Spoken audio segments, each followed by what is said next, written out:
Yeah. After all, but it's not even written by, it was not even legislated by our own legislators. Where does this come from? These are globalists, imperialists, telling us how to run our country. Excuse your French. Now let's read it. I don't think it's logical to march to status. Do you know what marching to status means? It means that Ruto ceases to be the president of the republic and that we go Sri Lanka way. You remember what happened in Colombo? And I think one of the things that really President William Ruto need now to take into consideration is actually being seen as a puppet of the Western world. Okay. That's a conversation happening out there, you know. So whether he likes it or not, you know, he's seen as a puppet. He's kissing too. I mean, excuse your French. Now let's read it. President Ruto has bowed down to the pressure of people of Kenya. Listening keenly to the people of Kenya who have said loudly that they want nothing to do with this Finance Bill 2024, I concede, and therefore I will not sign the 2024 Finance Bill, and it shall subsequently be withdrawn, and I have agreed with these members that that becomes our collective position. The people of Kenya have spoken, and I have to give up, says President William Ruto, the president of Kenya. As you all know that this protest has been taking place in Kenya for some time now, and it is all thanks to the youth of Kenya who had to stand against this bill that was passed in the parliament, which President William Ruto was going to sign from the moment when this parliament had voted for this bill to be passed. Well, people of Kenya, they have to come together and put their power together in order for them to say no to this bill. What was this bill all about? Of course, this bill, it was for the government of William Ruto to increase more taxes that will be including from bread and oil and petrol. These are the daily basic things that people of Kenya usually survive on. For an example, when President William Ruto had to go with his parliament to increase the tax on bread, which we all know that in Africa continent, food is something which is very important to each and every family. Africa continent, with the countries which are found inside Africa, they are not like some of the European countries where you'll find them throwing food on the junk bush because they believe that this food had expired, or because this food had seated inside the shop for so long without having a buyer, so they decide to go and throw away all this food. No. Truckload after truckload of once edible food is dumped around the world every day. At this waste plant in the south of England alone, 1,000 tonnes arrive every week. So we take in food waste from all sorts of places, but hotels, restaurants, shops, schools, offices, from their kitchens, prep areas, and also some retail waste as well. It's estimated a third of the food produced globally is never eaten. In Europe, 88 million tonnes of food is wasted every year. That's equal to 173 kilograms per person. Instead, in Africa, just because there is not enough food, people go to bed with hunger each and every day. So in order for you to have a bread on your table, of course, you'll have to work so hard so that you can have something that you can give to your family. And this is a daily basic things that people of Kenya usually survive on. Whether it is petrol, whether it is oil, this is where people of Kenya usually survive in.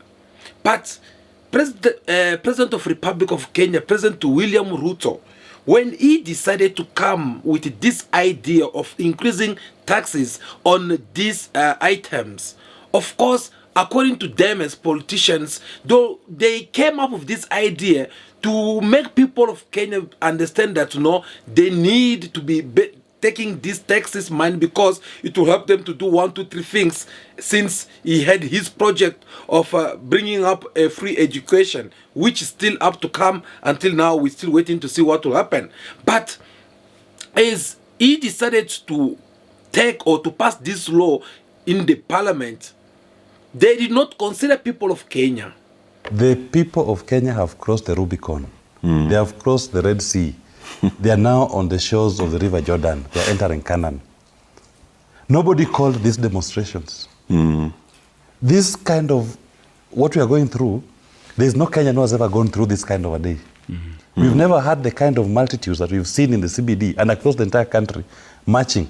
Even in the best of his political times, Raila Odinga never matched those numbers across the country as they are coming out.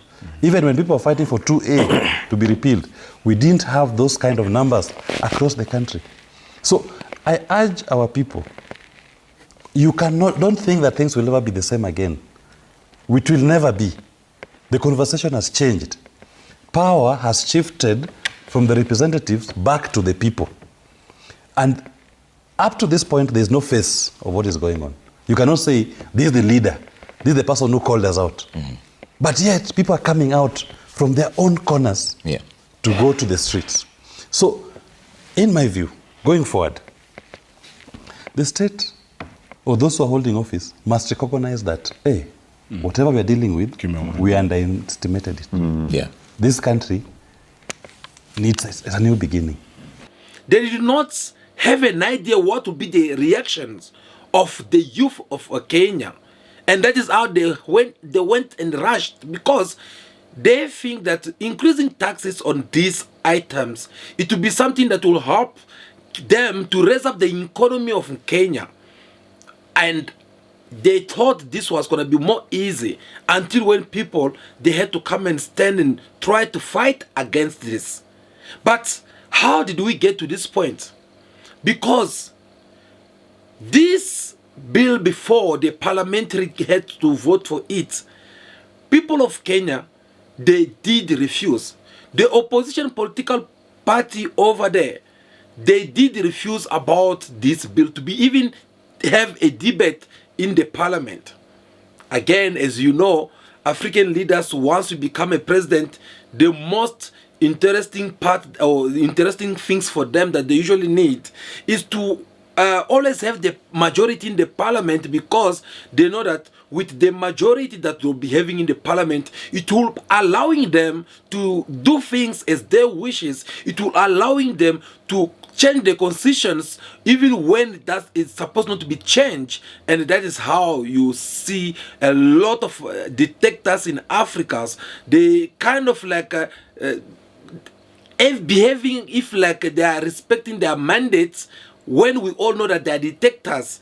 So what they usually do is they will be in power once when their mandate is about to expire or to finish.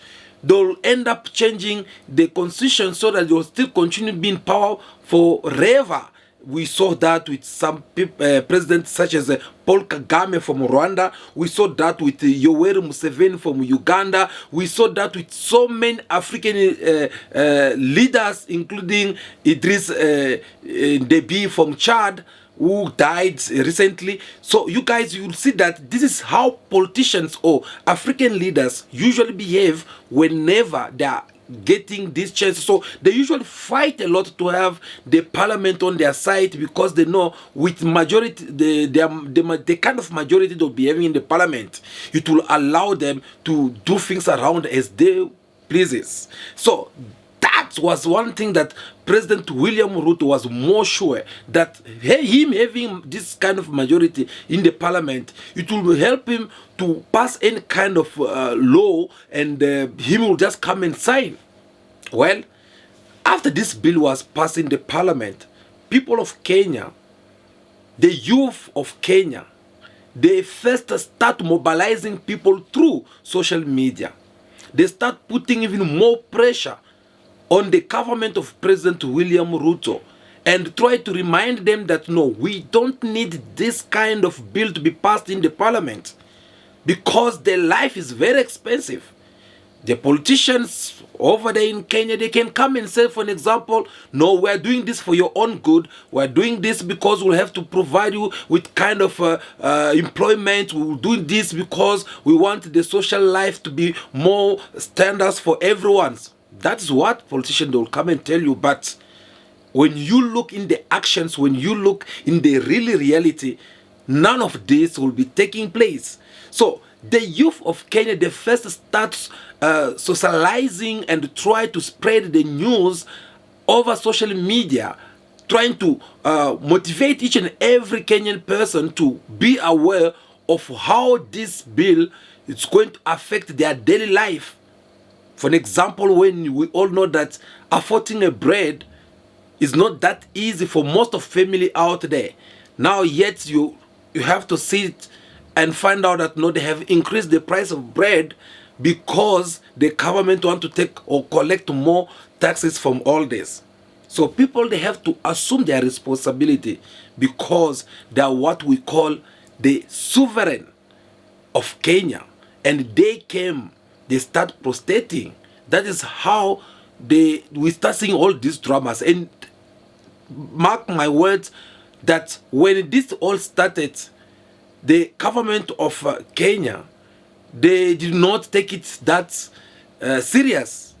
They took everything more lightly because they knew very well that they are in control of the whole situations, because they did believe that they have the army. They will deploy militaries, police. They will deploy the law enforcement wherever these people will try to protest. Mr. Speaker, sir, I'm here to address you. You must go. Ruto must go. Kwapa.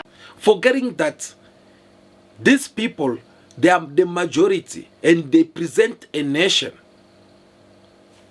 This police and different law enforcement which was sent on the street, they end up committing serious crime by start attacking these people, by start shooting them even with the real bullet, which end up causing the number of deaths at 24 people who have lost their life.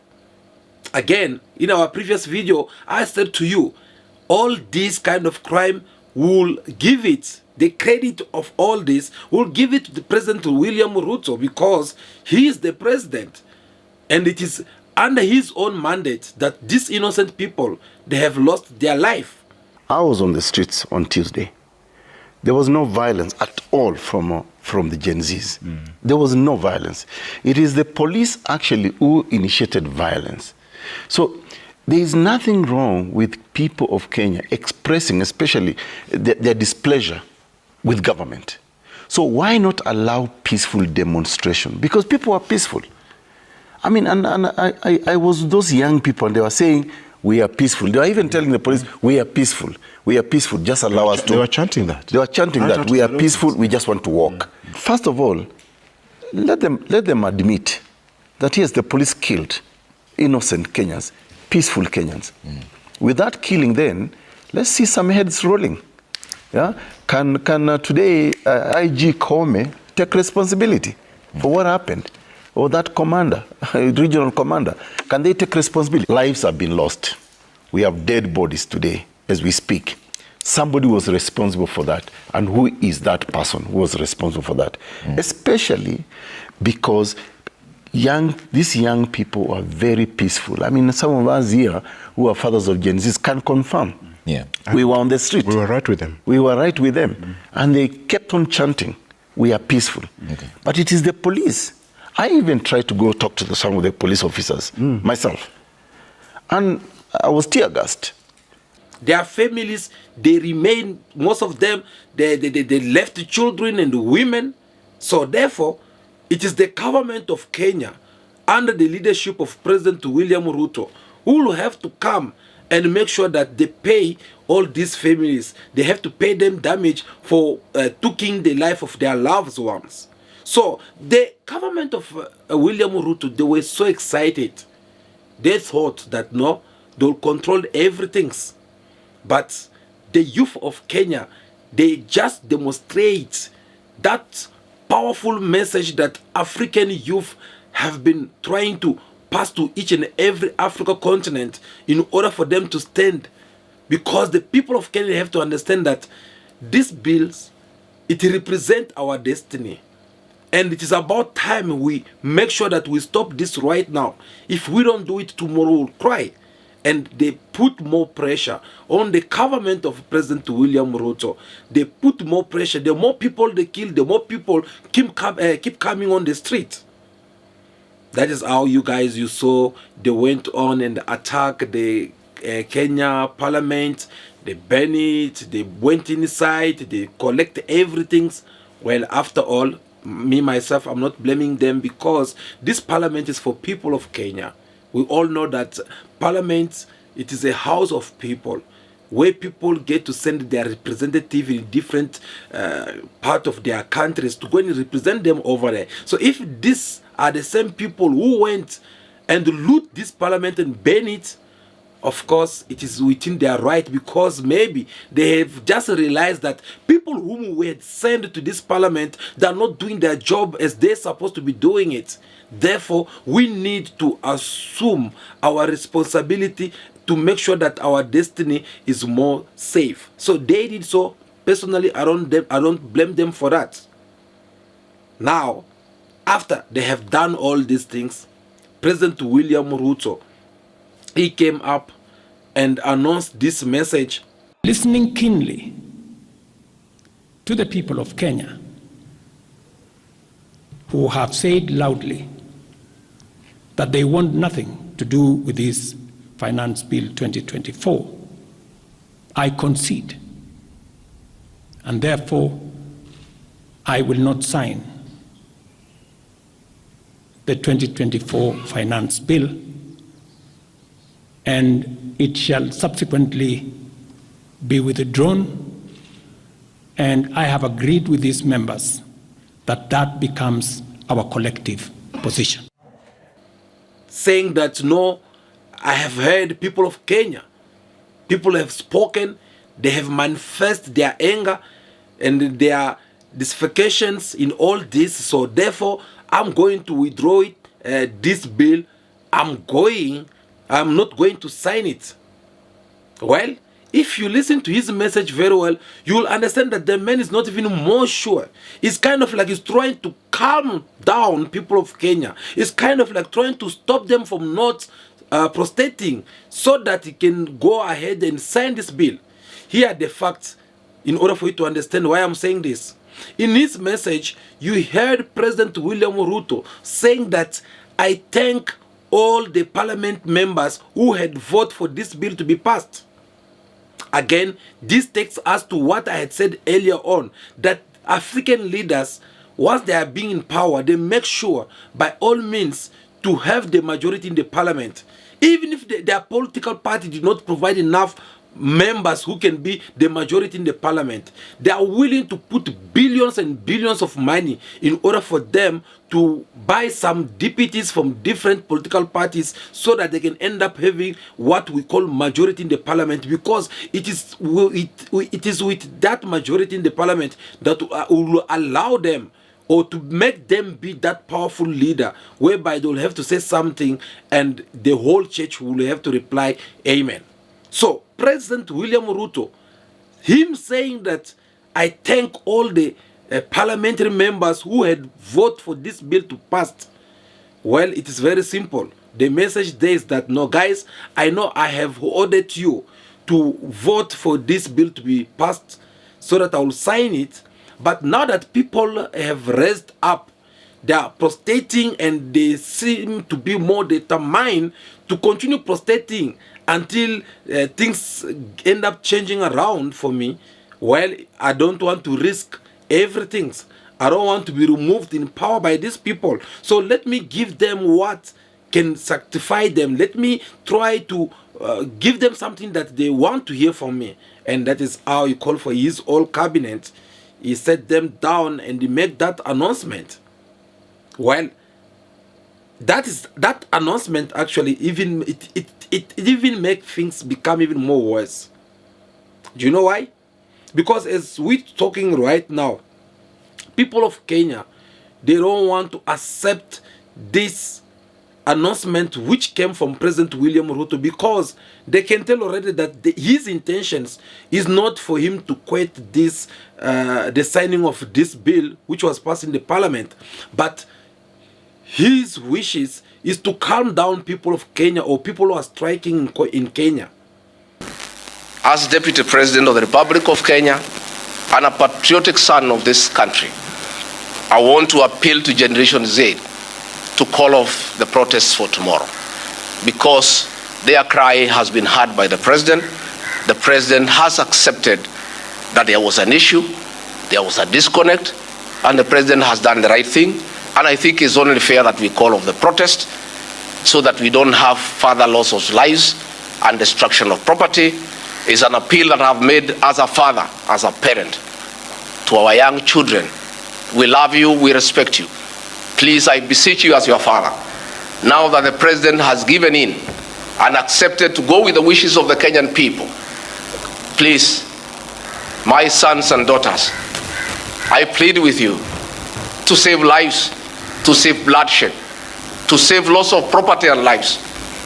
I don't think it's logical to march to State House. Do you know what marching to State House means? It means that RUTO ceases to be the President of the Republic and that we go Sri Lanka way. You remember what happened in Colombo, in State House in Colombo? And that simply is it.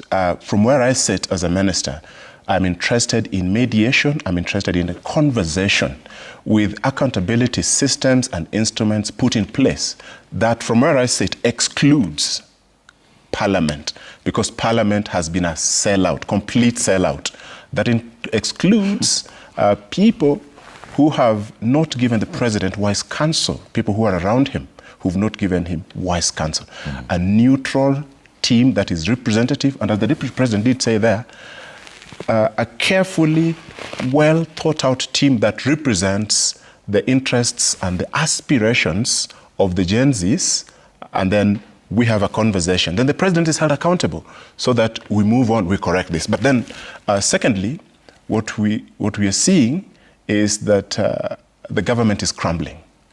You have a situation where a junior officer in the office of the Deputy President is speaking to his boss through the media. I advise my boss, I advise the President, President do this, President do this. It means they are technically not working together.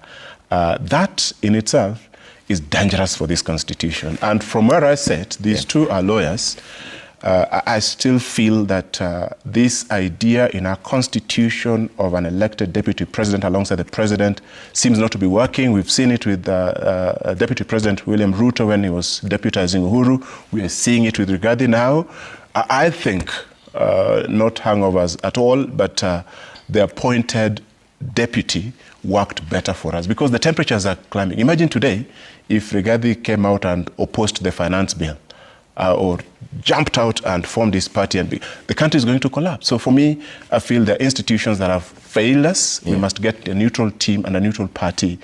And as you are trying to hint on the church, the church is not fully compromised, as we say. There's a section of the church that have been compromised in dealing with the president.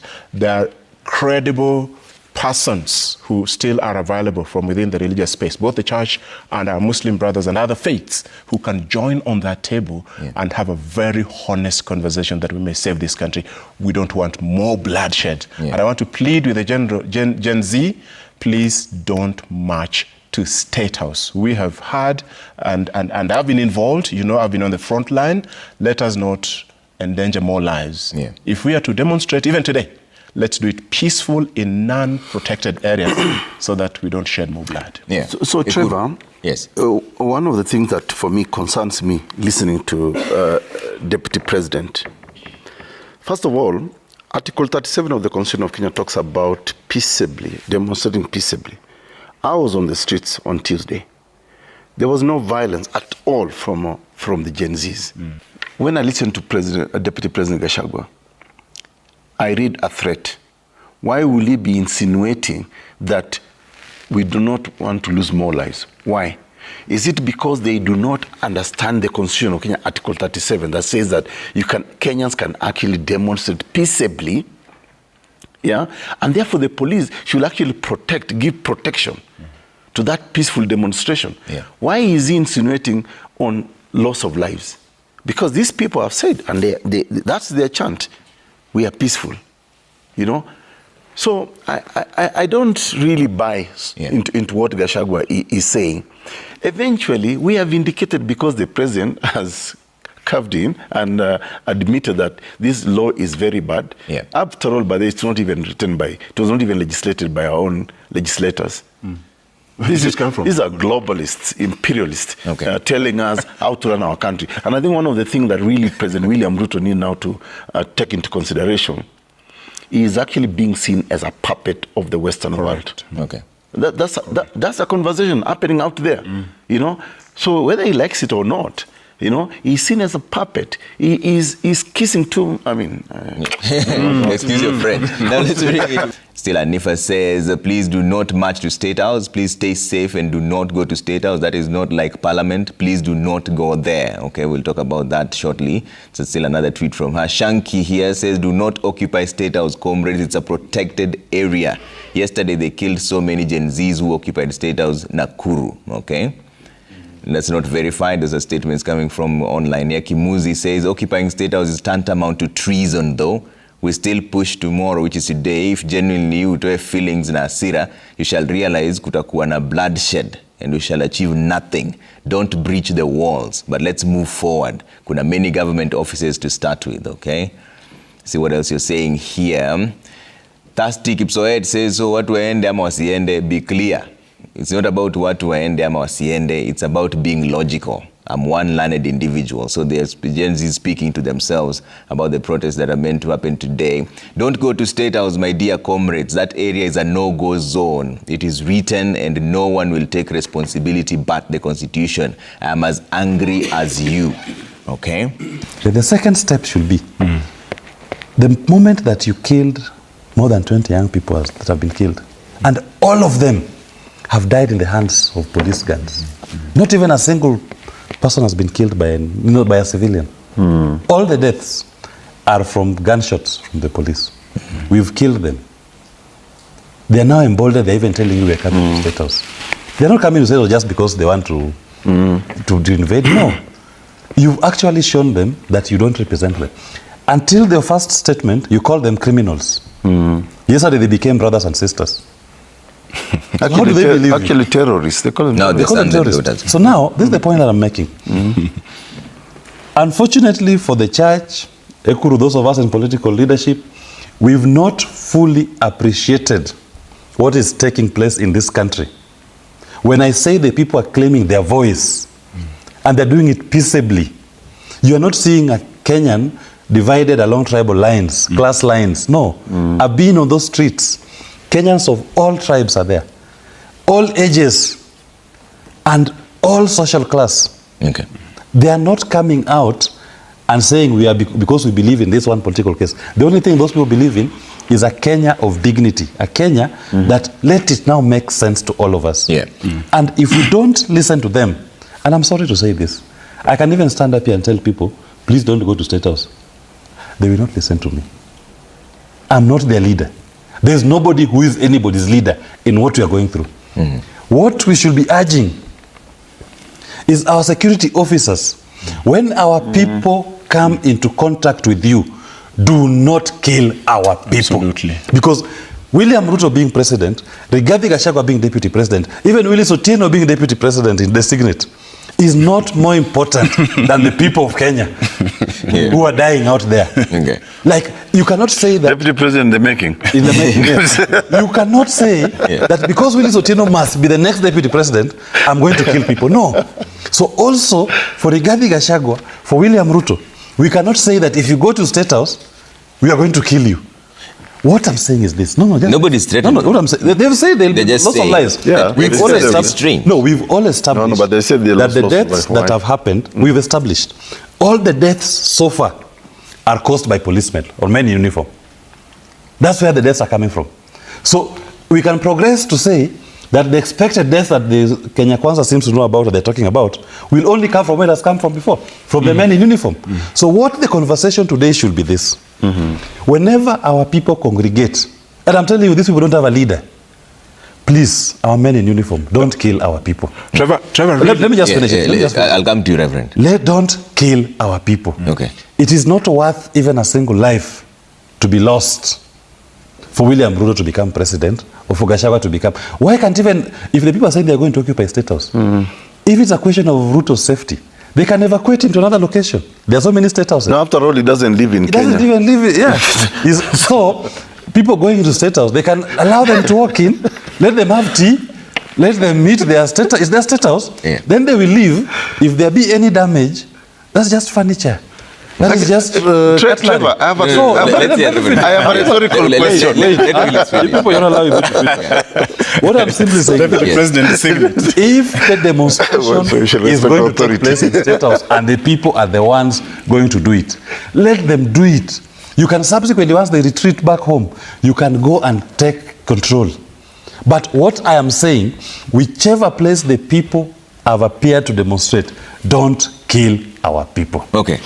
So these people, they decided then to start calling for President William Ruto to step down. You heard me correct. This reminds me of what I had told you before, that President William Ruto, if he was clever enough, he would have understand that certain things that he should be considering them as a taboo debates or questions or something that's supposed to be done in his parliament, or especially under his leadership. Because if you have to look on how he was contested by other candidates who participate in these Kenyan presidential elections, whereby their IEC over there proclaiming or announcing President William Ruto as the winner. On the other side, we saw opposition political parties coming also saying that no, he's not the one who won. Already, before he sworn in, there were some political parties who were busy protesting in the streets, saying that no, it's not legit. Now, with all this being said, or with all these things took place, I think someone like him should have understand that he's there just because people of Kenya, they do not want to have any trouble. He's there just because people of Kenya did not want to see many people dying in the street. Now that you have been in power, why can't you just focus on some matters which are more important and do something better that each and every citizen of Kenya, they can be able to applaud for you? Unfortunately, he failed to do so. And that is how things end up turning sour for him, because these same prostaters, they have changed now their strategies.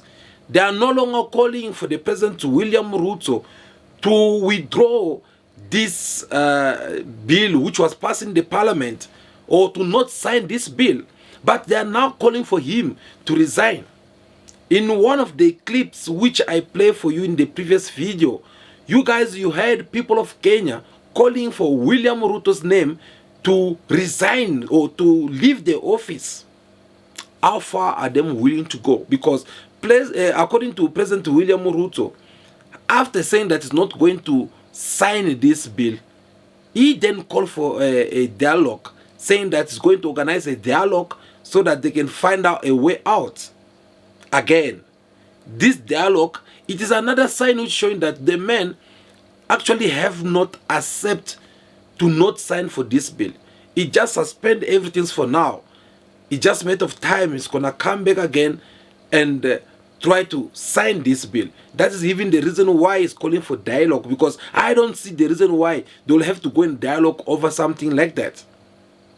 Now that people of Kenya, they have taken their destiny into their hands, and they want to make sure that they do everything according to the way they wishes. Well, we shall wait and see for how long President William Ruto will be able to resist against these people, if he's already start bowing down to their pressure from this protest that they were busy taking place in the couple of days. We shall wait and see, and we'll be back here with more analysis for you. Thank you guys for taking your time to watch this video. We really do appreciate your presence in this channel. We really do appreciate your presence in this platform, because it is a platform which we create for all Pan-Africans around the world who want to know about what is happening in Africa continent, because over here We talk about matters that make sense. We talk about matters that will help Africa to develop and become a powerful continent out there in the world.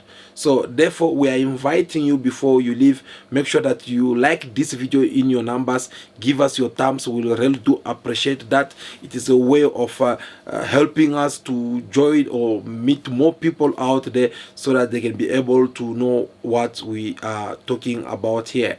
So with that being said, if you find something very interesting in this video and you would like to catch us in our next video, well, feel free to hit that subscribe button, subscribe to the channel, so that you can join this big family of Cool Buzz TV, and you'll be able to also contribute through the comment sections, as we are always looking forward to see your comment coming through.